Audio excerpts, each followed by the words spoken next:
Doctor Yunus ঘোষণা দিয়েছেন ছেলে মেয়ে সমান অধিকার। হাজবেন্ড যদি তার ওয়াইফকে ছেড়ে চলে আসে তাহলে তার দিনমোহর তাকে দিয়ে আসতে হবে, আর তার ওয়াইফ যদি তার হাজবেন্ডকে ছেড়ে চলে যায় তাহলে তার দিনমোহর তাকে দিয়ে আসতে হবে। হ্যাঁ, আপনার শর্ত মানতে আমরা মেয়েরা রাজি আছি, কিন্তু আমাদের একটা শর্ত আছে। মেয়েদের মতো সকালবেলা উঠে ঘর রান্না করতে হবে। মেয়েরা যদি রান্না করে একদিন, ছেলেদেরও একদিন রান্না করতে হবে। মেয়েরা যদি 10 মাসের প্রেগনেন্স থাকে, ছেলেদেরও প্রেগনেন্স হয়ে দেখাতে হবে। তাহলে আমরা মেয়েরা এই শর্ত মানতে রাজি আছি যে তার দিনমোহর তাকে দিয়ে আসতে। ডক্টর ইউনূস স্যার যে তোমাদের আইনটা পাশ করো, ঠিক আছে, এটা দেখতেছি তোমারই চুলকে নিউজ, ঠিক আছে। তুমি শোনো, ঠিক আছে, একটা জিনিস বলি তোমাকে, উপরতলায় থাকো তো, তার জন্য নিচে তোমার চোখ পড়ে না। মনে করো তুমি যদি একটা চাষির বউ হতে, তোমাকে যদি চাষ করাইতো কেমন লাগতো?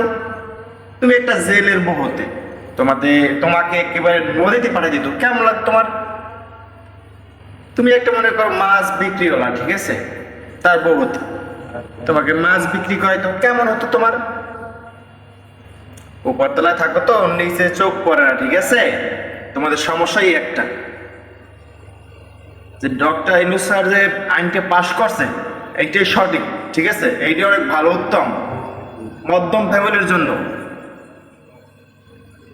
তুমি দ্রুত ডক্টর ইউনূস স্যারের কাছে ক্ষমা চাও, দ্রুত, ঠিক আছে। তোমার কমেন্ট বক্সে দেখো কি অবস্থা, কি লাগছে মানুষের। তোমার কি মাথায় জ্ঞান নাই? টিকটক বানাও নাকি? ভাইরাল হয়েছে নাকি? হ্যাঁ,